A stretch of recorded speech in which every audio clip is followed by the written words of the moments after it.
আজকের আলোচনার বিষয় একটা কাজে জান্নাতি। কয়টা? আমাদের বাবার বাড়ি ওইটা, আমরা আবার ওখানে ফেরত যাব।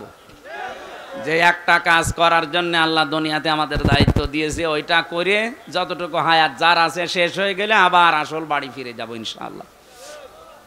কুষ্টিয়াতে একবার আমি জেলে যাওয়ার আগে 21 সালের দিকে এক মুরব্বী আমারে বলছিল, হুজুর এত ওয়াজ করেন 1-1.5 ঘন্টা 2 ঘন্টা, এত মনে রাখা যায়? এমন একটা কথা বলেন যে এক কথা মানবো, জান্নাতে চলে যাব। মানে শর্টকাট আমল দেন। চিন্তা করলাম এর শর্টকাট আমল দেওয়া যায় কি করে দেখি। কোরআন শরীফ পড়তে পড়তে এই আয়াতটা আমার চোখে ধরা পড়েছে। আমি দেখলাম এর ভেতরে যা আছে, একটা কথা আছে, যদি কেউ একটা কথা মেনে নেয় সে জান্নাতি। আমরাও আজকে একটা কথা মেনে শর্টে কাটে জান্নাতে যাব ইনশাআল্লাহ। কিন্তু এই একটাই মানা লাগবে, মানবেন তো? এবার যে গুরুত্বপূর্ণ কথাটা বলছি, অমাং দাআ ইলাইহি হাদা, একালিফ টানাস। যে ব্যক্তি হেদায়েতের উপরে থাকতে চায় তার জীবনের মেন কাজ হবে সে যেন মানুষকে কোরআন দিয়ে ডাকে। কে দিয়ে? আমি তো হেদায়েতের উপরে থাকতে চাই, এই জন্য জীবনের উপরে রিস্ক নিয়ে হলেও কোরআন দিয়ে ডাক দেই। ও সাপের কাহিনী, মাছের কাহিনী, কুকুরের কাহিনী আমারও মুখস্থ আছে। ও ছাতা বলি করবো কি? ওটা বললে তো আমি হেদায়েতের উপরে থাকতে পারবো না। হাদিসের এই অংশ দ্বারা আমি যেটা বুঝেছি, নবীজি বলেন কেউ যদি হেদায়েতের উপরে থাকতে চায় তার জীবনে মানুষকে ডাক দেওয়া লাগবে কোরআন দিয়ে।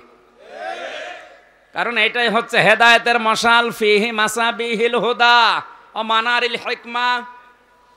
হেদায়েত দেওয়ার জন্য একটাই কিতাব এখন দুনিয়ায় আছে। পৃথিবীর কোনো কিতাব মানুষকে হেদায়েত দিতে পারে না, পারবেও না, এই একটাই কিতাব ছাড়া।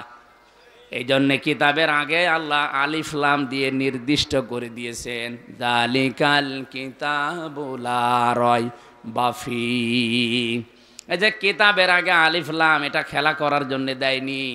এই পৃথিবীতে একমাত্র, কেবলমাত্র, শুধুমাত্র একটাই কিতাব এখন আছে যেটা মানুষকে হেদায়েত দিতে পারে, তার নাম কোরআন শরীফ। আয়াতের ব্যাখ্যায় হাদিস পেয়েছি আমি, মানিত্তাবাআল হুদা বিগাইরিল কোরআন আদাল্লাহুল্লাহ। তিরমিজি শরীফের হাদিস। নবীজি বলেন, কোরআন বাদ দিয়ে কোনো মানুষ যদি পৃথিবীর কোনো জায়গায় ভালো হওয়ার নিয়তেও যায়, আল্লাহ নিজে দায়িত্ব নিয়ে তারে গোমরা বানিয়ে দেয়। এ কথার লোড কত টের পাচ্ছেন?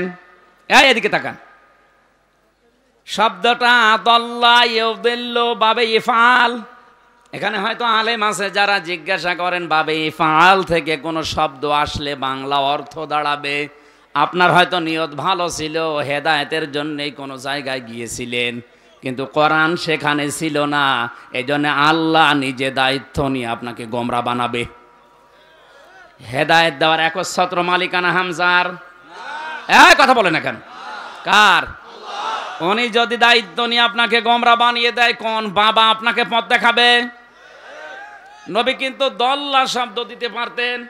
দল্লা ইয়াদিল্লু বাংলা অর্থ আসতো, আপনি নিজেই নিজেকে খারাপ বানিয়ে ফেলেছেন। আদল্লা শব্দটা দেওয়ার কারণে আকাশ পাতাল পাল্টিয়েছে। এখন আর পৃথিবীর কারো হাতে হেদায়েত নেই, হেদায়েত শুধুমাত্র আল্লাহর হাতে। আল্লাহ যদি কাউকে দায়িত্ব নিয়ে গোমরা বানিয়ে দেয়, তার জন্য আর কোনো পথ প্রদর্শক পৃথিবীতে আকাশে পাওয়া যাবে না। সুতরাং আজকে কুমিল্লার ময়দান থেকে সিদ্ধান্ত নেওয়া লাগবে, আমি নিরপেক্ষ দৃষ্টিতে বলছি, যেই দরবারে কোরআন নেই, ওই দরবার যদি আমার বাবাও কায়েম করে, ও দরবারে আমি নেই। আমি যদি জেনে শুনে বুঝে শুনে ভালো হওয়ার নিয়ে তো ওখানে থাকি, আমাকে গোমরা বানিয়ে দেবে কে? হাজারো দরবার থেকে আজ গোমরা মানুষ বের হচ্ছে, কারণ কোরআন নেই সেখানে। লালনের মাজার কুষ্টিয়ায়, কোরআন শরীফ চলে ওখানে না। আমার মনে হয় সারা দেশ মিলেছে এই কয়মন গাছা পাবেন, তার চেয়ে ডবল গাছা পাওয়া যায় ওখানে। আর একটা কথা বলছি, যেই দলে কোরআন নেই, যে দলের কর্মসূচিতে কোরআনের নিয়ম কানুন চলে না, ওই দলে আমি নেই।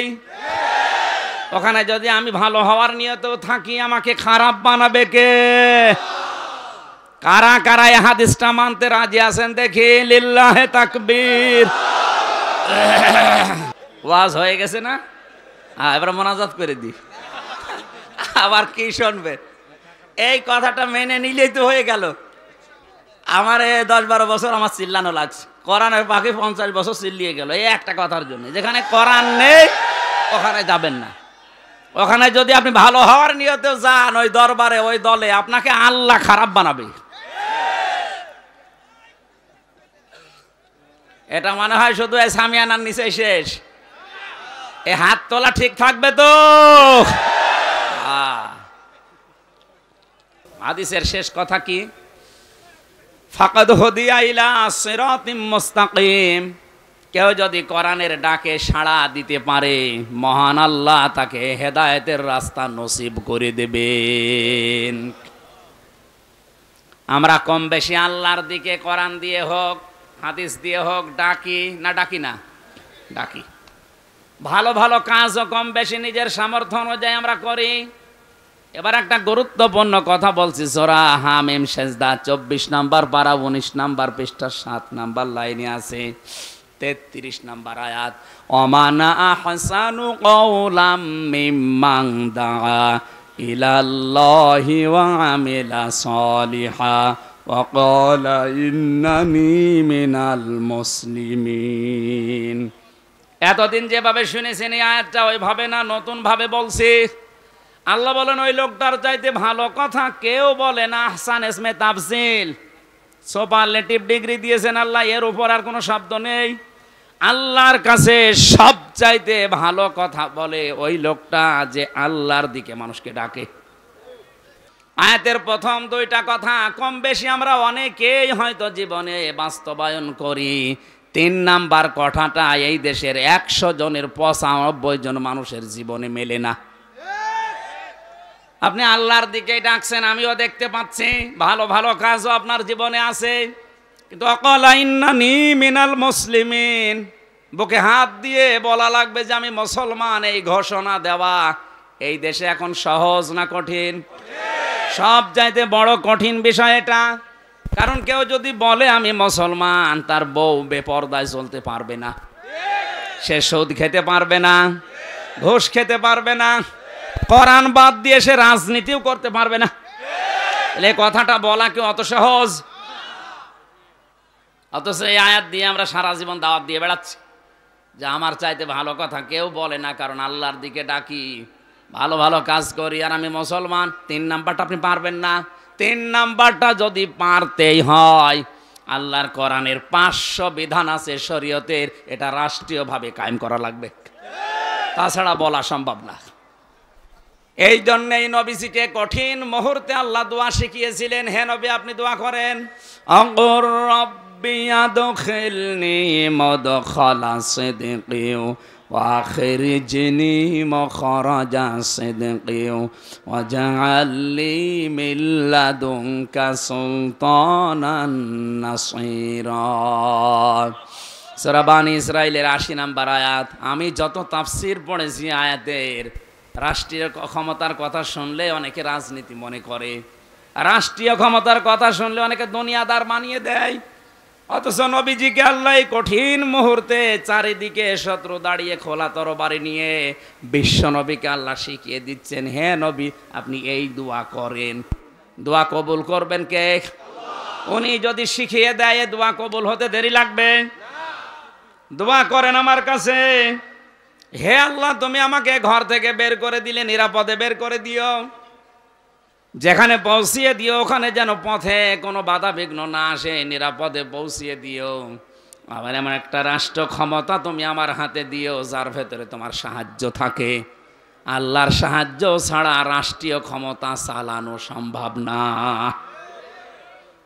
নবীজি এই দোয়া করার জন্য আল্লাহর কাছ থেকে আদেশ পেলেন কেন? আল্লাহ পাক ভালোভাবে জানেন রাষ্ট্রীয় ক্ষমতা হাতে যদি না পাওয়া যায়, নবীকে আমি যে বিধান দিয়েছি 500, এগুলো বাস্তব জীবনে সেট করতে পারবে না। এটাই আজ প্রমাণ। আমরা একটা বিধানও আমাদের এই দেশে কোরআনের একটা বিধানও মানতে পারছি না। এখন যদি বলেন কই নামাজ পড়ি, আরে ভাই নামাজ পড়ার কথা কোরআনে মাত্র এক জায়গায় আল্লাহ দিয়েছে, আর নামাজ কায়েম করার কথা দিয়েছে 82 জায়গায়। 82 বার যে কথাটা বললেন সেটার কোনো গুরুত্ব আপনার কাছে নেই। সেটা করার কথা বললো আপনি খারাপ মনে করেন, রাজনীতির দিকে নিয়ে যান। আর একবার বলেছে ফাসাল্লি লিরাব্বিকা, ওইটা নিয়েই সারা জীবন কাটাচ্ছেন। আল্লাহ যদি প্রশ্ন করে একবার বললাম ওইটা খুব মেনেছো, 82 বার বললাম ওইটার গুরুত্ব কই? এজন্য কোরআনের ডাকে যদি আপনি আজকে সাড়া দিতে পারেন, আপনাকে সিরাতে মুস্তাকিম নসিব করে দেবে কে? আরো জোরে বলেন। এই হাদিসটা বাস্তবে যেন আমরা আমল করতে পারি, আল্লাহ তুমি তৌফিক দাও, বলেন আমিন। কোরআনে কারীম কি করে মানুষের সামনে উপস্থাপন করা লাগে এ ধরন আল্লাহ আমাদের শিখিয়েছেন। আল্লাহ রাব্বুল আলামিন বলেন কিতাবুন উনজিলা ইলাইকা ফালা ইয়াকুন ফিহি সাদরিকা হারাজুম মিনহু লিতুনদিরা বিহি ওয়া যিকরা লিল মুমিনিন। আল্লাহ পাক বলেন এই যে কোরআন, এই কিতাব আপনাকে আমি দিলাম, এটা দিয়ে মানুষদেরকে সতর্ক করবেন। মানুষদেরকে সতর্ক করার সময় আপনার মনের ভেতরে যেন কোনো সংকীর্ণতা, দ্বিধা, দ্বন্দ্ব, ভয়, ভীতি, সংকোচ, সংকোক এগুলো যেন কাজ না করে। যিকরা লিল মুমিনিন, কোরআন মুমিনদের জন্য উপদেশ। কুমিল্লাবাসী হারাজন শব্দটা আয়াতের মাঝে আমি পেয়েছি। তাফসীর পড়তে গিয়ে হারাজনের 2টা ব্যাখ্যা আমার চোখে ধরা পড়েছে, ভালো করে মিলাবেন। নবী আপনি যখন কোরআন দিয়ে মানুষদেরকে সতর্ক করবেন, তাফসীর করে ব্যাখ্যা করে দেখবেন অনেক মানুষ আপনার বক্তব্য না বোঝার কারণে রাজনীতি মনে করে মন খারাপ করবে। এই মানুষ বাংলাদেশে এখন দিন দিন বাড়ছে। আমি যেটা বলতে চাই কোরআন দিয়ে ওইটা না বুঝে উল্টিয়ে নিয়ে যায়, যে রাজনীতির কথা বলে উনি এড়িয়ে চলতে চায়। এ ধরনের মানুষ দেশে নেই। দ্বিতীয় পয়েন্টে আল্লাহ পাক জানিয়েছেন, হে নবী আপনি যেখানে কথা বলবেন, হয়তো ওই এলাকায় আবহমান কাল থেকে এমন এমন নিয়ম নীতি ওরা ইবাদত মনে করে পালন করে যেটা আসলে ইসলামে নেই। আপনি কোরআনের তাফসীর করতে গেলে ওইগুলো টিকবে না। তখন ওই মানুষগুলো আপনার বিরুদ্ধে লাগবে। আপনাকে যে হাদিয়া তোফা নজর নিয়াজ দেবে ওগুলো তো দেবেই না, আরো বন্ধ করে দেবে। আবহমান কাল থেকে এই দেশে জিকির চলে আসছে, কিন্তু জিকির যেভাবে করা লাগবে ওর সাথে নতুন নতুন কিছু নিয়ম নীতি বানিয়ে ওইটাও ইসলাম বলে অনেকে চালিয়ে দেয়। জিকির করা লাগবে কার নামে? কেউ যদি ইয়া রাসূলুল্লাহ ইয়া রাসূলুল্লাহ জিকির করে হারাম, কারণ রাসূলুল্লাহর নামে জিকির নেই, রাসূলুল্লাহর নামে আছে দরুদ। জিকির আছে কার নামে? আল্লাহর নামে জিকির করা লাগবে, তার সাথে আবার উল্টা পাল্টা করে অন্য কিছু জোড়া যাবে না। মশের ভাইদের এলাকায় যে জিকির হয় আল্লাহর নামের পাশাপাশি জিকির হচ্ছে হো হো হো কি। এখন যদি আমি ফরিদপুরে গিয়ে ওয়াজ করি, যারা আমারে নিয়ে গেল ওদের তো এই নিয়ম নীতির সাথে মেলে না। আরে কুমিল্লা ব্রাহ্মণপাড়া, ব্রাহ্মণবাড়িয়ায় তো আরো ঝামেলা, এরা জিকির করছে ইয়া আলী বাবা, শাহ আলী বাবা। যারা আমারে নিয়ে এসেছে ওরা যদি এখন দেখে যে কোরআনের সাথে তো জিকির মিলছে না, কোরআনের সাথে যে মেলে না তার দলিল সূরা আরাফ 9 নম্বর পারা 13 নম্বর পৃষ্ঠা 4 নম্বর লাইনের 181 নম্বর আয়াত। কোন হুজুর নিয়ে আসবেন, নিয়ে এসে বসে রাখেন। আলিল্লাহিল আসমাউল হুসনা ফাদউহু বিহা ওয়া দারুল্লাযিনা ইলহিদুনা ফি আসমাই। আল্লাহ তাআলা বলেন আমার অনেক নাম আছে, যে নামে পারো ডাকো, কিন্তু সাবধান আমার নামকে ইলহাদ করবা না।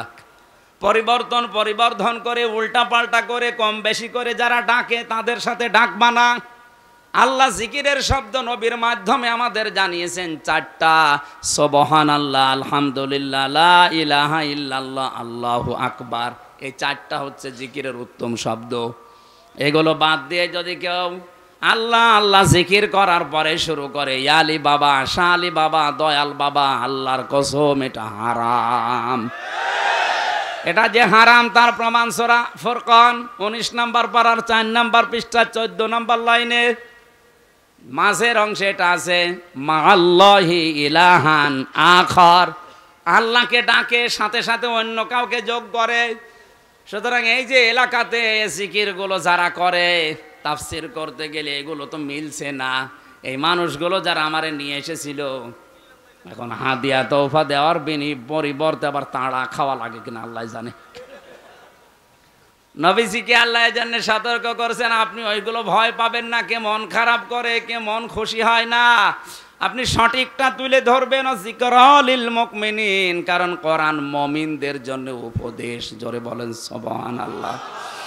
আমরা যেহেতু মুমিন দাবি করছি, আজকের আয়াতটা আমাদের জন্য উপদেশ হবে ইনশাআল্লাহ। দরুদ আর সালাম পাঠ করে আজকের তেলাওয়াতকৃত আয়াতটা একটু পড়েন। আউযু বিল্লাহি মিনাশ বিসমিল্লাহির রহমানির রহিম। قُلْنَا اهْبِطُوا مِنْهَا جَمِيعًا।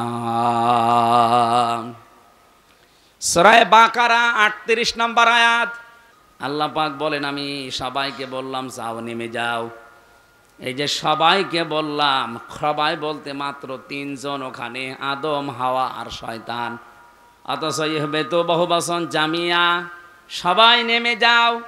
তাফসিরে মুফাসসির লিখেছেন এই সবাই বলতে আদম এবং হাওয়া, এদের সন্তান কিয়ামত পর্যন্ত যত আসবে সবাই এর ভেতরে শামিল।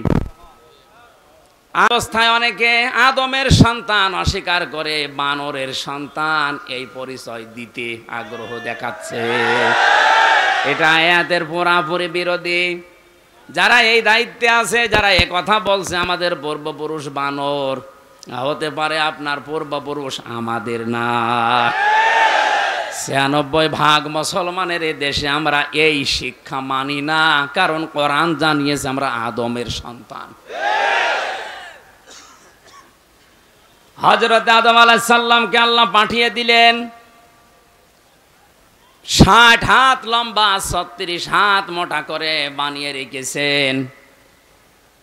নাক দিয়ে রূহ দেওয়ার পরে তিনি হাসি দিয়েছিলেন। হাসি দেওয়ার সঙ্গে সঙ্গে যত জার্ম ছিল ভেতরে সব ওই হাসির মাধ্যমে আল্লাহ বের করে দিলেন। হযরতে আদম খুশি হয়ে বলেছিলেন আলহামদুলিল্লাহ।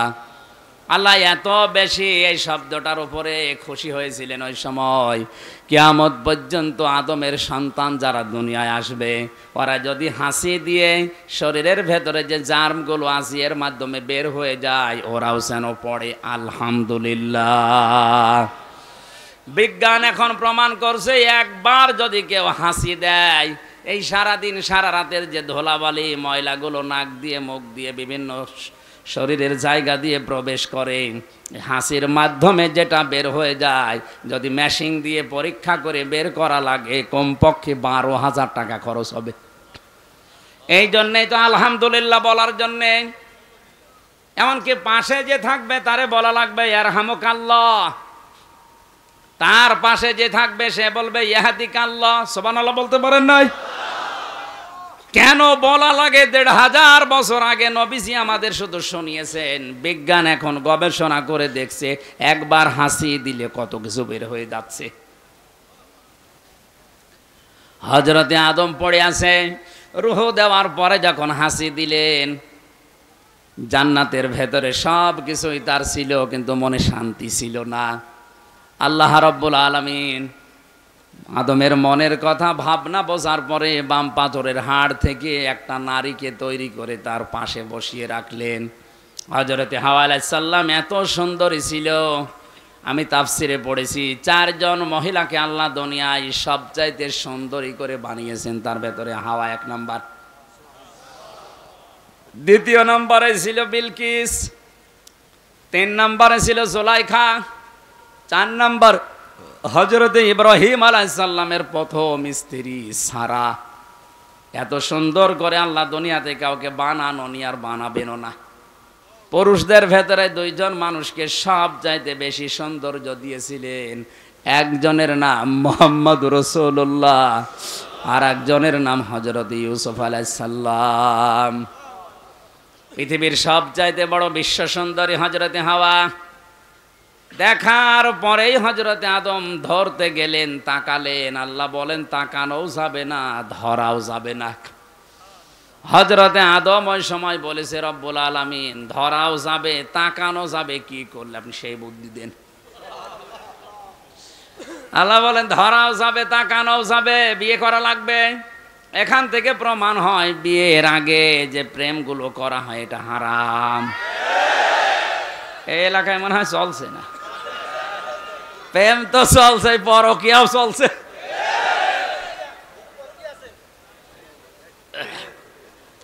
খেয়াল করে শুনবেন, আমি মাসলা বলার জন্যে। হযরতে আদম আলাইহিস সালাম বলেন, আল্লাহ আমি বিয়ে করতে রাজি আছি, অসুবিধা নেই। আল্লাহ পাক বলেন বিয়ে করতে রাজি হলে হবে না, দেন মোহর দেওয়া লাগবে। বলেন টাকা পাবো কোথায়? কিছু যখন নেই, আমার শেষ নবী মুহাম্মদুর রাসূলুল্লাহর নামে 10 বার দরুদ পড়ো, ওইটাই আমি দেন মোহর হিসাবে ধরে নেব। তারপরেও তারে দেন মোহর দেওয়া লেগেছে। এখন যদি কেউ চালাকি করে বলে 10 বার না 50 বার পড়ে দিচ্ছি। হযরতে আদম আলাইহিস সালাম বিয়ে হয়ে যাওয়ার পরে এবার যে মূল কথাটা বলার জন্য আমি এটা পড়েছিলাম, হযরতে আদম নবীকে আল্লাহ এবার আদেশ দিলেন, অকুলনা ইয়া আদামুসকুন আনতা ওয়া যাওজুকাল জান্নাতা ওয়া কুলা মিনহা রাগাদান হাইসু শি'তুমা। এই খেয়াল করেন, বিয়ে শেষ হওয়ার পরে আল্লাহ পাক বলেন স্ত্রীকে নিয়ে এবার চলে যাও। জান্নাত কার বাড়ি? আদম আলাইহিস সালামের। কার বাড়ি? আমাদের বাবার বাড়ি। আমাদের বাবার বাড়ি না? আল্লাহ পাক জানাতে চাইলেন যে স্ত্রীকে নিয়ে এবার তোমার বাড়ি যাও। তার মানে বিয়ে করার পরে বউ নিয়ে যাওয়া লাগবে বাবার বাড়ি, এইটাই কোরআনের নির্দেশ। অথচ অনেক আছে বিয়ে করে নিজে ঘর জমায় থাকে। এলাকায় ঘর জমায় নেই, ঘাট ধরে তাড়িয়ে দেবে। রাই তুই বিয়ে করে বাবার বাড়ি যাবি, তুই নিজে সহ থেকে যাস। এতটুকু শেষ করেননি, আল্লাহ পাক বলেন তুমি নিজে যাও, তোমার বউকে নিয়ে যাও। অকুলা মিনহা রগদান হাইসু শি'তুমা। এই যে শব্দটা একটু ভালো করে লক্ষ্য করেন, আংতা ওয়াকুলা আল্লাহ দেয়নি, একবারে ওয়াকুলা, তাও দ্বিবচন।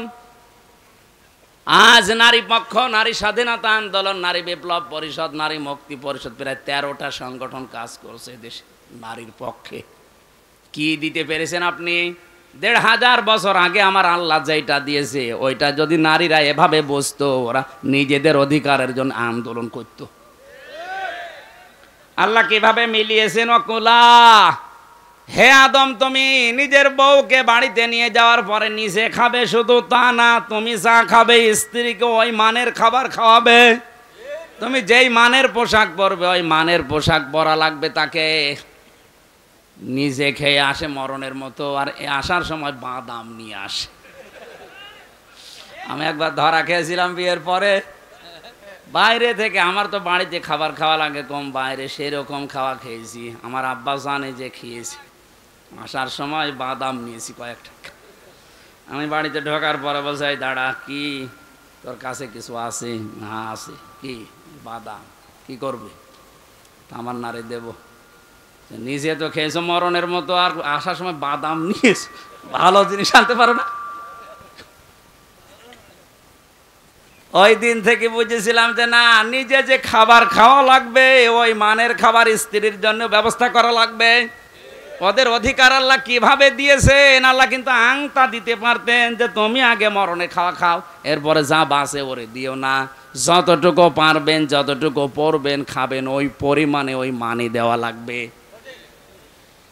এতটুকু আল্লাহ শেষ করেননি। রগদান হাইসু শি'তুমা, যেখানে ইচ্ছা যাবে, যা ইচ্ছা খাবে, কিন্তু সাবধান। এই তাকান, ওয়ালা তাকরাবা হাযিহিশ শাজারা, এই গাছের নিকটে যাবে না। আমরা মনে করি এটা শুধু গন্ধম গাছ, না। শুধু যদি গন্ধম গাছের কথা আল্লাহর উদ্দেশ্য থাকতো তাহলে আয়াত নাযিল করে আমাদের জানাবেন কেন? অলা তাকরাবা হাদিহি শাজারা, এই গাছের নিকটে যাবে না, কারণ এই গাছটা ছিল বর্ডার, আল্লাহর নিষিদ্ধ জায়গা।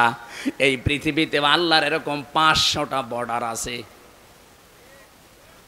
যশোরের বেনাপোল বর্ডার, দর্শনার বর্ডার, উলিপুরের বর্ডার। এই পৃথিবীতে আল্লাহ 500 বর্ডার দিয়েছেন, নিষিদ্ধ জায়গা দিয়েছেন। আপনি এই সমস্ত জায়গায় বউ নিয়ে যেতে পারবেন না। এই যে বিভিন্ন মেলাতে অনুষ্ঠানে মানুষ যাচ্ছে, হ্যাঁ যাবেন না কেন, আনন্দের জন্য যাওয়া যাবে, কিন্তু যেখানে গেলে নিজেরও পর্দা থাকে না, স্ত্রীরও পর্দা থাকে না, ওই রকম জায়গায় যাওয়া যাবে না। যদি যান ফাতাকুনা মিনাজ জালিমিন, দুইজনই জালেম হয়ে যাবে। তাহলে বউ নিয়ে বেড়ানো জায়েজ আছে না নেই?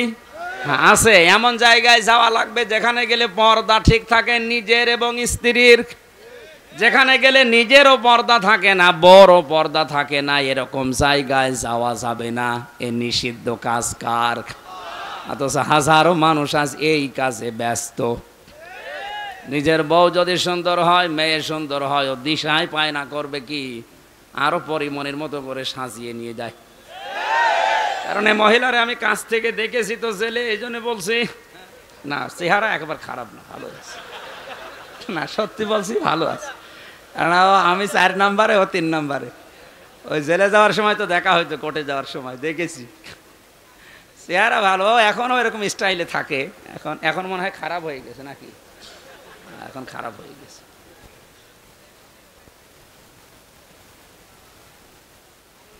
যেখানে গেলে নিজের পর্দা থাকবে না, স্ত্রীর পর্দা থাকে না। আমি একটা হাদিস পড়েছিলাম, বিশ্বনবী বলেন কিয়ামতের ময়দানে 10 প্রকার আকৃতি দিয়ে মানুষকে আল্লাহ তুলবে। তার ভেতরে 9 নম্বরে তারা কিছু মানুষের আকার হবে শূকরের মতো। আপনি এই চেহারাকে সুন্দর করার জন্য fair and lovely, fresh wash, কত কিছু মাখেন, অথচ চেহারা থাকবে না। মরণের পরে এরা পাল্টিয়ে শূকরের মতো হয়ে যাবে। ইয়ারাফুল মুজরিমুনা বিসিমাহুম ফায়ুখাযু বিন নাওয়াসি ওয়াল আকদাম ফাবিআইয়ি আলাই রাব্বিকুমা তুকাযযিবান। জবান খুলে দিয়ে কোরআনের এই আয়াতটা পড়েন, ফাবিআইয়ি আলাই রাব্বিকুমা তুকাযযিবান। এই আয়াতের তাফসিরে মুফাসসির লিখেছেন, কিয়ামতে আল্লাহ মানুষের আকার করবে 10 প্রকার, তার ভেতরে 9 নাম্বার প্রকার হবে শুকুরের। শুকুরের কাজ কি? নিজের স্ত্রীকে, নিজের মেয়েকে, বেটার বউকে নিয়ে দেখবেন এক জায়গায় যায়, নিজে বসে বসে গল্প করে আর ওগুলো সব ছেড়ে দেয়। আজ হাজারো মানুষের চরিত্র ঠিক এই শুকুরের মতো। নিজের বউ, বেটার বউ, মেয়েকে নিয়ে যাচ্ছে অনুষ্ঠানে, বাজারে, নিজে এক জায়গায় বসে থাকে আর ওগুলো সব আল্লাহর রাস্তায় ছেড়ে দেয়। না, এটা ঠিক বলা ঠিক না, এটা আল্লাহর রাস্তা। আপনি কেন ঠিক বললেন? আবার যদি একটু সুন্দরী হয়, ও দিশা পায় না, মানুষকে দেখিয়ে নিজেও মজা পায়, ওদেরকেও মজা পাওয়ায়। কুষ্টিয়ার ওই যে গোল চত্বরে একবার মোটরসাইকেল নিয়ে দাঁড়িয়ে আছি, হঠাৎ দেখি একজন পাশে, পেছনে তাকানোর পরে আর তাকাতে পারলাম না। বললাম, ভাই কি? তোমার ভাবি। ভাবিয়া কি পরিয়েছে নাকি, শাড়ি না মশারি? আমার কানের কাছে মুখ নিয়ে বলছে, হামসা করবো কি? আমি তো সারা জীবন দেখলাম, আমি আর কত দেখবো? এলাকার মানুষের হক নেই, হক আদায় করে বেড়াচ্ছে। এরকম হক আদায় করেন কারা? হাত তোলেন তো। একজো ওরটাই মনে হয় দেখার মতো আছে, আর বাকিগুলোর অবস্থা ভালো না। না, আমি শুধু হাসির জন্য বলি না, আপনার চেহারা থাকবে না, শুকর হয়ে উঠবেন। এদেশের অধিকাংশ ধনী মানুষের মোবাইল, হাত ঘড়ি, শার্ট সব কিছু দামি দামি হয়, শুধুমাত্র কম দামি হয় তাদের বউ আর তাদের মেয়েদের। এমন পোশাক পরায় একেবারে সব কিছু বোঝা যায় যে কনে কি আছে। না, আপনার এটাও দামি জিনিস। আদ-দুনিয়া কুল্লুহা মাতাউন, খায়রু মাতাউদ দুনিয়া ইমরাতুস সালিহা। পৃথিবীর সব কিছুই সম্পদ, নবীজি বলেন এর ভেতরে উত্তম সম্পদ হচ্ছে আল্লাহওয়ালা মেয়ে মানুষ। আপনার ঘরে যেটা আছে এটা কিন্তু উত্তম সম্পদ। এটাকে উত্তম বানাতে হলে পর্দা দেওয়া লাগবে। কি দেওয়া লাগবে? কারণ এটা আল্লাহর বর্ডার, আল্লাহর একটা নিষিদ্ধ জায়গা। এই জায়গা থেকে আপনি থেমে যাবেন, বউ নিয়ে বেড়াতে যাবেন, আনন্দ করবেন, অনুষ্ঠান যাবেন, কোনো বাধা নেই। কিন্তু এমন জায়গায় যাওয়া যাবে না যেখানে গেলে নিজেও পর্দা মানে না, স্ত্রীরও থাকবে না। হযরত আদম আলাইহিস সালামকে আল্লাহ বানিয়ে ফেরেশতাদেরকে বলেছিলেন, হে আমার ফেরেশতারা, আমার আদমকে সিজদা করো। সবাই সিজদা দিয়েছে। আমার ঘটনা বলা উদ্দেশ্য না, আমি এখান থেকে শিক্ষা বের করতে চাই। সবাই সিজদা দিয়েছিল, সিজদা শুধু দেয়নি একজন, আবা ওয়াস্তাকবারা ওয়া কানা মিনাল কাফিরিন। অত সিজদা দেয়নি, অহংকার করেছে, ইস্তেকবার করেছে, অস্বীকার করেছে, এইজন্য আল্লাহ তাকে কাফের বানিয়ে দিয়েছে। এই আয়াত থেকে প্রমাণ হয় দুনিয়াতে যারা আল্লাহর বান্দা দাবি করার পরে সিজদা দেয় না আল্লাহকে, ওরা কাফের।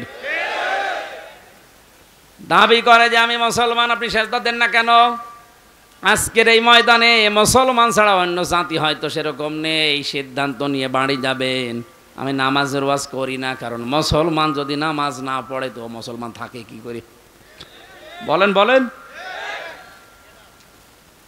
যতদিন বেঁচে আছি আজরাইল না আসে আমার কাছে, অন্তত আর যাই করি আমি ফরজ নামাজ ছাড়বো না।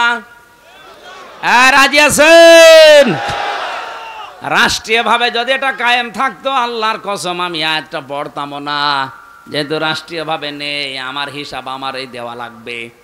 এই জন্য ফরজ নামাজের সিজদা যেন জীবনে বাদ না যায়। কারণ কেউ যদি ফরজ নামাজ না পড়ে, আল্লাহ নিজেদের দায়িত্ব ছেড়ে দেয়। বলেন নাউজুবিল্লাহ। আমার ভাইরা, হযরত মুসা আলাইহিস সালামের জামানার একটা ঘটনা আমি তাফসিরে পেয়েছি। এই খেয়াল করেন, কষ্ট হচ্ছে। আল্লাহর নবী মুসা ডাক দিয়ে বলে, রব্বুল আলামিন, আমার একটা জান্নাতি মানুষ তুমি দেখাও, খোঁজ দাও। আল্লাহ পাক বলেন, মুসা, তোমার সাথে জান্নাতে থাকবে একজন, এই যে কামার, এই যে লোহা সোজা করে বিভিন্ন যন্ত্রপাতি বানায় এই লোকটা, উনি আবেগপূর্ণ মানুষ ছিলেন। কোনো কিছু শুনলে খালি প্রশ্ন করতেন।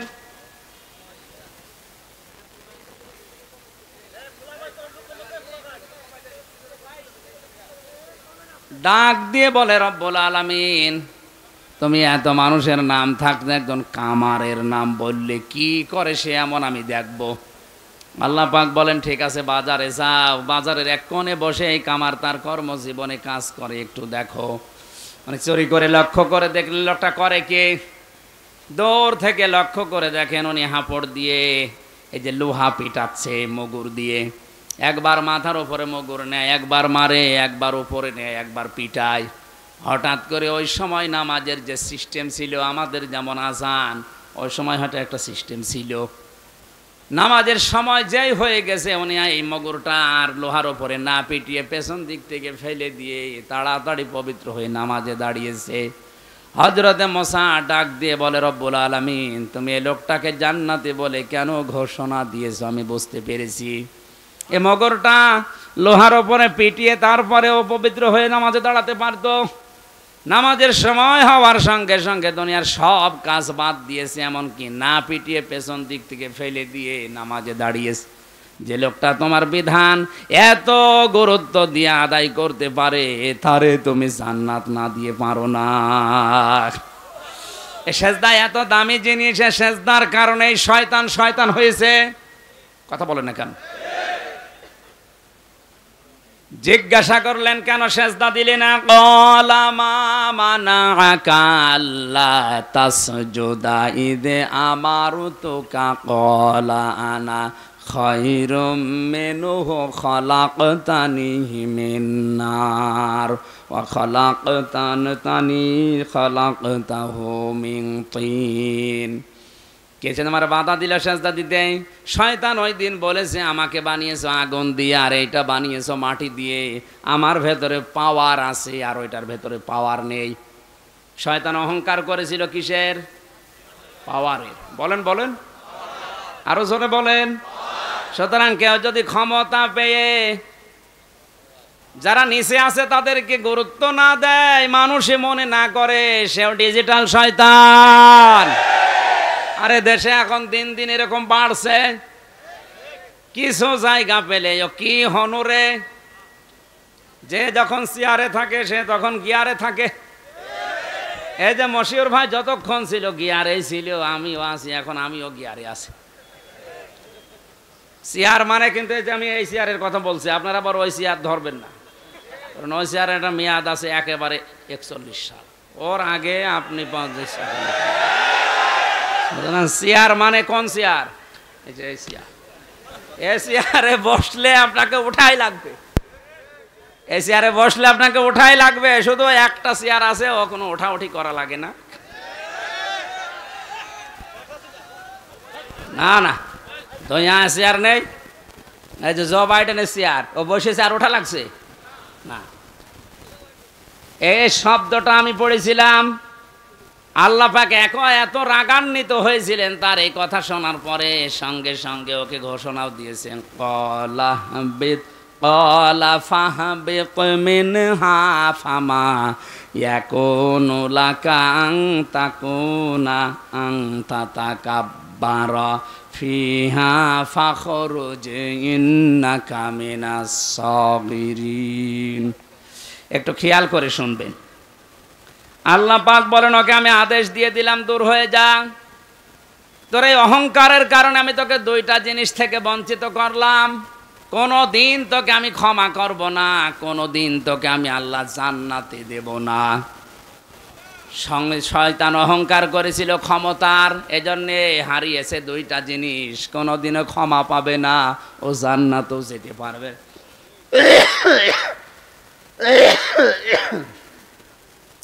সুতরাং আপনাকে আমি সাবধান করছি, সতর্ক করছি কোরআন দিয়ে, ক্ষমতা পেয়ে কেউ যদি অহংকার করে তাকে আল্লাহ মাফও করবে না, জান্নাতেও দেবে না। মাফ করবে না, জান্নাতে দেবে না। এর প্রমাণ এই যে আং তাতা কাব্বারা, এটা মশারে বর্তমান ভবিষ্যৎ, প্রেজেন্ট ফিউচার। যারা আজ অহংকার করবে পাওয়ারের ক্ষমতা, আর ওদেরকে আল্লাহ মাফ করছে না, করবে না, জান্নাতে দিচ্ছে না, দেবে না। যদিও অনেকেই এখন ফতোয়া দিচ্ছে আপনি জান্নাতি না, আপনি পারেন না এ কথা বলতে, কারণ তাতা কাব্বারা, কোনো মানুষ যদি সত্যি অহংকারী হয়ে যায় তার জন্য আল্লাহর ক্ষমা, আল্লাহর জান্নাত হারাম। যদি তাকে জান্নাতে দেওয়া লাগে তাহলে শয়তানকে দেওয়া লাগবে। এক কথা বলে না কেন? কারণ শয়তান অহংকার করেছিল কিসের? ক্ষমতা। সঙ্গে সঙ্গে শয়তান ওই সময় আল্লাহর কাছে তিনটা জিনিস চেয়েছে। কিয়ামত পর্যন্ত শয়তান মার্কা মানুষ যারা আসবে ওরা ওই তিনটা জিনিস চাইবে। এখন আপনি দেখেন আপনাকে শয়তান দখল করেছে। এক নম্বরে কলাংসিরনি ইলা ইয়াউমি ইউবাসুন, আমি হায়াত চাই, আমি কিয়ামত পর্যন্ত বাঁচতে চাই। আল্লাহ বলেন দিলাম। দুনিয়ায় দেখেন শয়তান মার্কা মানুষগুলো বেশি দিন বেশি থাকে, এত মানুষ মারা যায়, কিন্তু শয়তান মার্কা মানুষ খুব কম মরে, এর মরণ হবে না।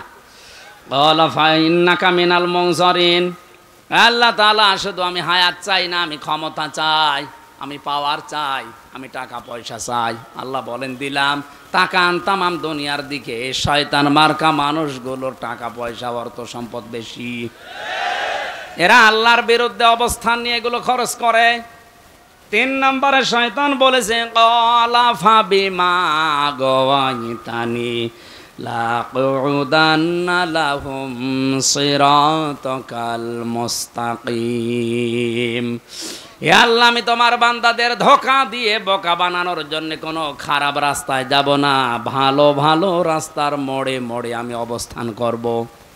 এই জন্য শয়তানকে আপনি সিনেমা হলে পাবেন না, কারণ ও জানে যে এখানে যারা আসবে জোড়ায় জোড়ায় আমার ভাইরা ভাই। শয়তানকে আপনি রাজবাড়িতে পাবেন না, কথা বুঝতেছেন? কারণ ও জানে যে এখানে যারা আসে এরা আমার চাইতে বড় শয়তান। শয়তান থাকে কোথায়? কুমিল্লার ব্রাহ্মণবাড়িয়ায় নাই ঘরের তাফসির মাহফিলের বিভিন্ন জায়গায় শয়তান বসে আছে, বিভিন্ন মানুষকে ধোঁকা দিয়ে বোকা বানিয়ে রাস্তা থেকে ফিরিয়ে দেবে। এখানে যাওয়ার দরকার নেই, এখানে রাজনীতি হবে। শয়তান যদি আমার মনে হয় জিন শয়তান আশপাশে নাও থাকে, তে মানুষ শয়তান অনেক আছে।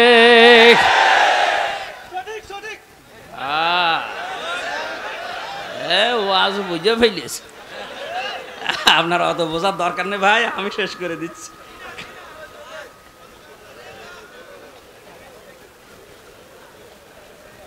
শয়তান ওয়াসওয়াসা, আমি সব কিছু বাদ দিয়ে মূল কথাটা বলার জন্যে, ফাওয়াসওয়াসা লাহুমা শাইতানু লিয়াবদিয়া লাহুমা মা বুরিয়া আনহুমা মিন সাওআতিহিমা وقال ما نهاكما ربكما عن هذه الشجرة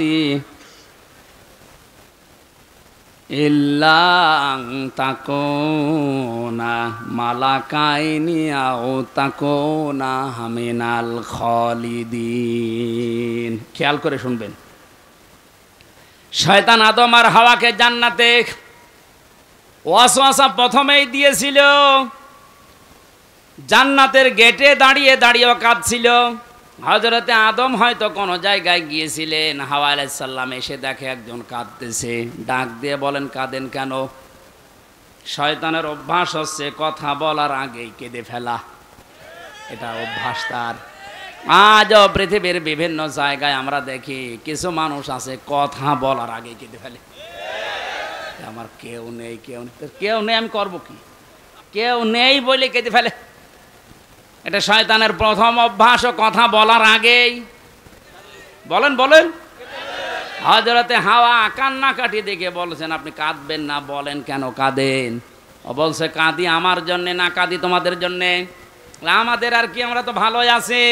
বলে ভালো আছো এইটাই তো সমস্যা। তোমাদেরকে এখানে আমি গোপন সূত্রে সংবাদ পেয়েছি যে এখানে রাখবে না। আমার কাছে গোয়েন্দা রিপোর্ট আছে যে এখানে তোমাদের রাখা হবে না, এখান থেকে নামিয়ে দেওয়া হবে। যদি এখানে থাকতে চাও তাহলে ওই যে জায়গায় যাওয়া নিষিদ্ধ, ওই জায়গায় তোমাদের যাওয়া লাগবে, ওই গাছের ফল খাওয়া লাগবে। হযরতে হাওয়া বলেছিল না, ওখানে যাওয়া নিষেধ, ওখানে গেলে জনগণ খেপে যাবে, আমি যেতে পারবো না। বলে যেতে পারবা না? যদি যেতে না চাও আমার কাছে রিপোর্ট আছে, এই আরামে থাকতে পারবা না। মেয়েদের অভ্যাস হচ্ছে কোন জায়গায় যদি একবার শান্তি পায়, জীবন চলে গেলে ওই জায়গা ছাড়তে চায় না। এটা মেয়েদের অভ্যাস। পৃথিবীতে মেয়েদের অভ্যাসই এইটা, একবার যদি কোনো জায়গায় শান্তি পায়, জীবন চলে যাবে, ওই জায়গা ছাড়বে না।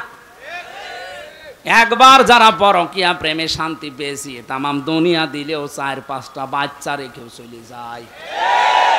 আমি নিচে নামতে পারলাম না তাই। ওরে ওয়াসওয়াসা দিয়েছে শয়তান যে এখানে যদি থাকতে চান তাহলে ওই গাছের ফল খাওয়াই লাগবে। বুদ্ধি দিচ্ছে যদি খেতে পারো ফেরেশতা হয়ে যাবা, অথবা চিরকাল এখানে থাকতে পারবা, তোমাদেরকে আর এখান থেকে বের করে দেওয়ার ক্ষমতা আল্লাহরও নেই। যখন বলেছে আল্লাহরও নেই, তখন উনি বুঝে ফেলেছেন তুই বলিস কে। ও তখন এবার আল্লাহর নামে কসম দিয়েছে, ওয়াকাসামাহুমা ইন্নী লাকুমা লামিনান নাসিহিন। থুক্কু, থুক্কু বলে না, এই জায়গায় আছে থুক্কু, আমার কথা ভুল হয়ে গেছে, আমি কিন্তু আল্লাহর কসম করে বলছি আমি তোমাদের হিতাকাঙ্ক্ষী। শয়তান হিতাকাঙ্ক্ষী সেজে ক্ষতি করেছিল। আজও যত এনজিও বাংলাদেশে কাজ করছে সব হিতাকাঙ্ক্ষী সেজে আমাদের ঈমান ধ্বংস করছে। হযরতে হাওয়া বললেন ঠিক আছে আপনি কাঁদবেন না, আমার স্বামী আসুক। তোমার স্বামী আসলেই হবে না, এমন করে তাকে বোঝাবে, যদি কথা না শোনে বলবা যে আমি তোমার এ ঘরে থাকবো না। হযরতে হাওয়াকে এমন এমন কথা শিখিয়েছে, আদম আলাইহিস সালাম আসার পরে তাকে বললেন, উনি রাজি না, না আমি এ কাজ করব না। হযরতে হাওয়া মন খারাপ করে আছে। অত বড় জান্নাতে স্বামী স্ত্রী মাত্র 2 জন লোক, কথা যদি না বলে সংসার টিকবে? কথা বলেন না কেন?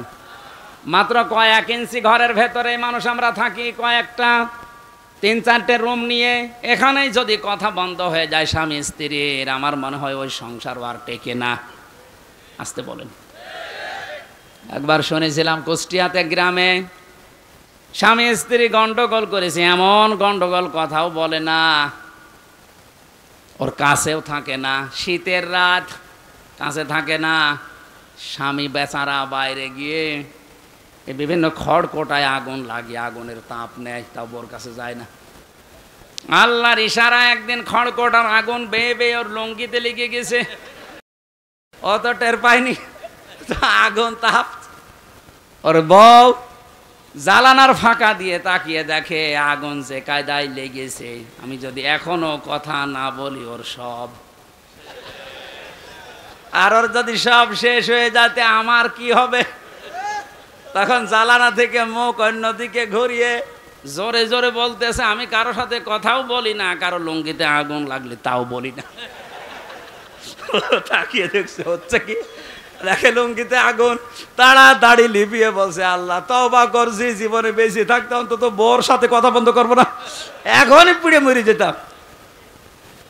এতটুকু জায়গায় স্বামী স্ত্রী কথা বন্ধ হয়ে গেলে যদি অবস্থা হয়, অত বড় বিশাল জান্নাত, হযরতে হাওয়া কথা বলে না, আদম আলাইহিস সালাম বাধ্য হয়ে শেষ পর্যন্ত স্ত্রীর মন রাখতে গিয়ে ফলটা খেয়েছিলেন।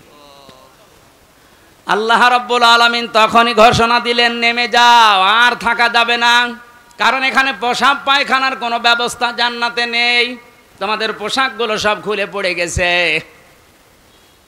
পায়খানা প্রসাবের উদ্রেক দেখা দিয়েছে, আর এটা ওই জায়গা না। এখানে খেয়াল করেন একটা মাসলা, শয়তানের কিন্তু জান্নাত থেকে বের করে দেওয়ার মূল টার্গেট ছিল না, শয়তানের টার্গেট ছিল তাদের লজ্জায় স্থান দেখাক। কথা বুঝতেছেন?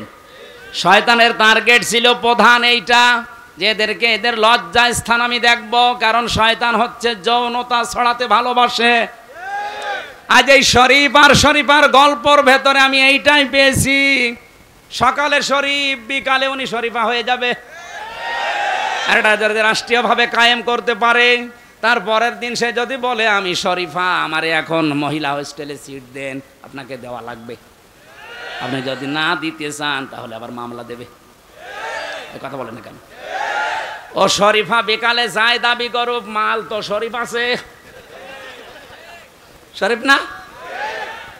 এখন যে আপনার বোন আপনার মেয়ে থাকে হোস্টেলে, ও বেটা শরীফা যাই হোক, ও তো আসল শরীফ, ও থাকলে আগামী প্রজন্ম যার ওর সন্তানে ভরে যাবে।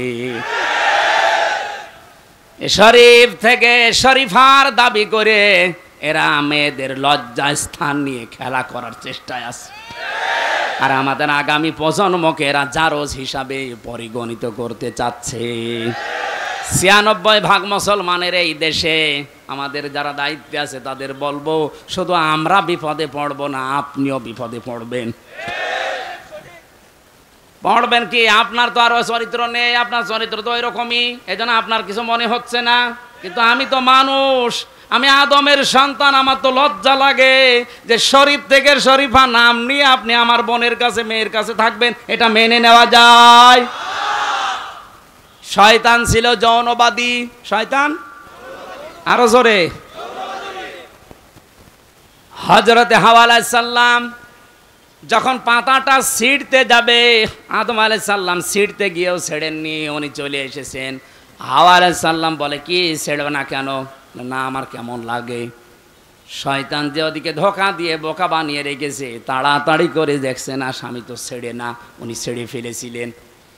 এই পাতা ছেড়ার পরে যে কষগুলো পড়ছিল, ওই দিন গাছ বরদুয়া দিয়েছে রব্বুল আলামিন, তোমার নিষিদ্ধ জায়গায় হাত দিয়ে যে লোকটা আমাকে কলঙ্কিত করে আমার শরীর থেকে রস ঝরিয়েছে, এই মেয়েটা যখন বয়স প্রাপ্ত হবে তখন এর শরীর থেকে রক্ত ঝরিও। এই জন্য মেয়েদের বয়স প্রাপ্ত হওয়ার পরে 3 দিন, 7 দিন, 5 দিন, 10 দিন পর্যন্ত আল্লাহ রক্ত ঝরিয়ে দেয়।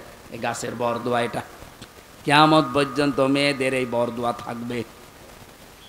হযরত আদম আলাইহিস সালামের পোশাক যখন সব খুলে পড়ে গেছে, জান্নাতের ওই পাতাগুলো ছিঁড়ে ছিঁড়ে লজ্জা স্থানটা অন্তত ঢেকেছে, আর ওই যে শয়তান দাঁড়িয়েছিল দূরে, দুইজনের উলঙ্গ অবস্থা দেখে খিলখিল করে হাসতেছিল। এই জন্য শয়তান যৌনতা দেখে আনন্দ পায়, আর মুমিন যৌনতা দেখলে লজ্জা পায়। আর সিনেমা হলগুলোর দিকে তাকান, কি সিনেমা উপহার দিচ্ছে মানুষদেরকে। নবীজি ১৫০০ বছর আগে জানিয়েছে এমন সময় আসবে বাপ আর মেয়ে বসে সেনা করা দেখবে। এখন সেটা চলছে। এই কথা বলেন না কেন? আল্লাহ পাক বলেন যাও, নেমে যাও, এখানে আর থাকা যাবে না। ওনাদেরকে নামিয়ে দেওয়ার পরে আমার আল্লাহ আদম আলাইহিস সালামের মন খারাপ দেখে যে আমার কি হবে এখন। আল্লাহ বলেন কোনো চিন্তা নেই, ফাইম্মা ইয়াতিয়ান্নাকুম মিন্নি হুদা, যুগে যুগে আমার পক্ষ থেকে হেদায়েত যাবে, কোনো চিন্তা নেই, কোনো ভয় নেই। যদি এই হেদায়েত অনুসরণ করতে পারো, যেখান থেকে নামিয়ে দিলাম আবার এই জায়গায় নিয়ে আসবো। তাহলে আমাদের ওই বাবার বাড়ি যদি ফেরত যাওয়া লাগে, কাজ করা লাগবে কয়টা? এই যে কোরআনের অনুসরণ করা লাগবে, কারণ এটাই সর্বশেষ হেদায়েতের বাণী। এটাতে যা আছে এটা যদি আমরা অনুসরণ করে অনুকরণ করে জীবনটা চালাতে পারি, এই একটা কাজে আবার জান্নাতি। আর এই 500 যে শরীয়তের বিধান আছে, এগুলো যদি কেউ মানতে চায় একবারেই মেনে ফেলবে, বিষয়টা এমন না। নবীজি বলেন না দুনিয়া সিজনুল মুমিন ওয়া জান্নাতুল কাফের, দুনিয়া মুমিন যারা দাবি করবে তাদের জন্য জেলখানার মতো মনে হবে, আর কাফেরদের জন্য বেহেশতের মতো মনে হবে। আয়াতের শেষের শব্দ আমি পেয়েছি ফালা খাউফুন আলাইহিম ওয়ালা হুম ইয়াহজানুন, যারা এই হেদায়েত অনুসরণ করে তাদের কোনো ভয় নেই, কোনো চিন্তা নেই। এই শব্দটা কি? যারা এই হেদায়েত অনুসরণ করে আল্লাহকে রব বলে টিকে থাকতে পারে, তাতানাজ্জালু আলাইহিমুল মালাইকা, ফেরেশতা তাদের জন্য আল্লাহ নাজিল করেন। আল্লাহ তাখাফু ওয়ালা তাহজানু, ফেরেশতারা বলে কোনো ভয় নেই, কোনো চিন্তা নেই। এ কথা যাকে তাকে ফেরেশতা বলে না, যারা আল্লাহকে রব বলে টিকে থাকতে পারে তাদের ঈমানের উপরে।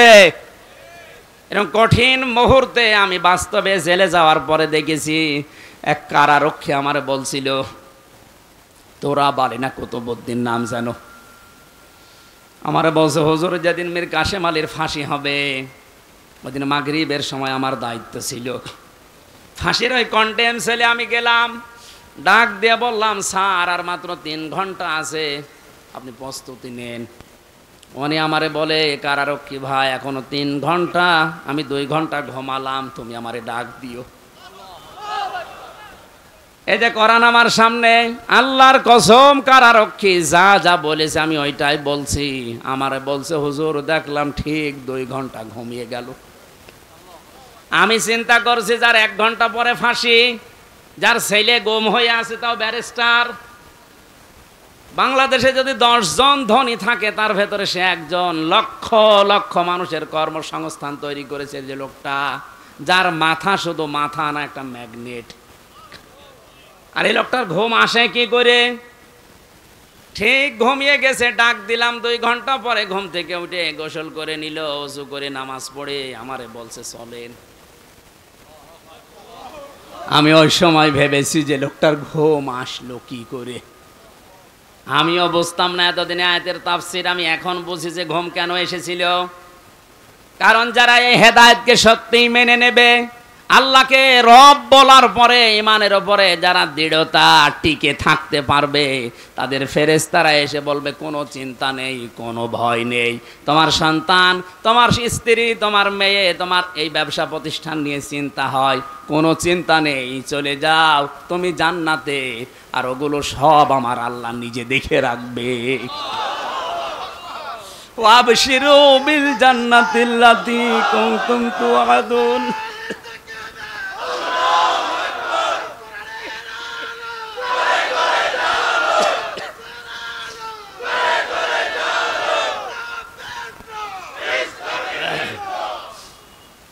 বাস্তবতা এইটা। আমি 3 বছর আটক অবস্থায় না থাকলেও অনেক কিছু জানতাম না। এই আয়াতগুলো আমার বুঝে আসতো যে মানুষের ঘুম আসে কি করে বলেন তো। ওই সময় ছেলে হারিয়েছে, গুম হয়েছে, সাধারণ ছেলে না, ছেলে ব্যারিস্টার, বুঝতেছে? তাও আমার মতো সাধারণ হামজা হলে তো হয়তো লক্ষ লক্ষ মানুষ কর্মসংস্থান তৈরি করেছে এই লোকটা। তার মেধা তো মেধা না, আমার মনে হয় তার মাথাটা একটা কম্পিউটার ছিল। এইরকম মানুষের ঘুম আসছে কি করে? আমারই যদি দুইটা মেয়ে নিয়ে একটা বউ নিয়ে ঘুম না আসে, আমার তো আর কিছু নেই, শুধু এইগুলোই। আর তার এত বড় বিশাল সাম্রাজ্য, তার ঘুম আসলো কি করে? অবশ্যই আমার আল্লাহ তাতানাজ্জালু আলাইহিমুল মালাইকা, ফেরেশতা পাঠিয়েছিলেন, নাই তো ঘুম আসার কথা না। জেলখানায় সবচাইতে বেশি চলে, সবচাইতে বেশি চলে ওখানে ঘুমের বড়ি, কারণ ঘুম আসে না। হাজারো মানুষ এই বড়িটার উপরে ঘুম আসতে যায় না, যেন বড়ি খেতে আসে। আমি যে কত বড়ি খেয়েছি আমি নিজেও জানি না। অথচ লোকটার মাথার উপরে মাত্র 3টা ঘন্টা, জীবন শেষ হয়ে যাবে, আর বলছে আমি 2 ঘন্টা ঘুমিয়ে নেই। এই জন্য এই হেদায়েতটা যদি আমরা এখনো মেনে চলতে পারি, আবার যেখান থেকে আল্লাহ আমাদের নামিয়ে দিয়েছিলেন, উনি কথা দিয়েছেন ওখানে ফেরত নিয়ে যাবেন, আল্লাহ আমাদেরকে যেন মেনে নেওয়ার তৌফিক দেন।